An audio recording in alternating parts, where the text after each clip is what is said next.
God may have put this on your page for a reason. When we're not happy with what the future holds, we often say this. Jeremiah 29:11, for I know the plans that I have for you, to prosper and not harm you, but to give you a hope and a future.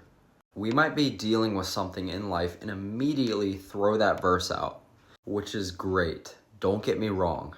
However, then we start expecting God to just hand us things right away and our life to just clear up and get better right away. And guess what? Newsflash, that does not always happen.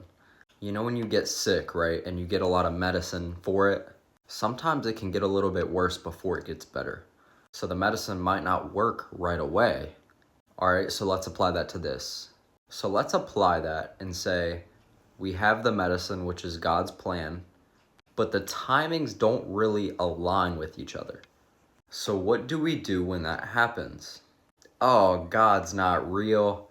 If he was real, my plan would have already happened because I wanted my plans to happen at that moment. Do you know how silly that sounds? Like, seriously. We want our timing, and our timing only, and any other timing is just not it. So I want to give you a second verse for this. 2 verses in one video. Pretty crazy, right? Ecclesiastes 3:1. You might pronounce it differently. That's how I pronounce it, though. There is a time for everything, and a season for any activity under the heavens. So now you can remember that the timing is not in our ways.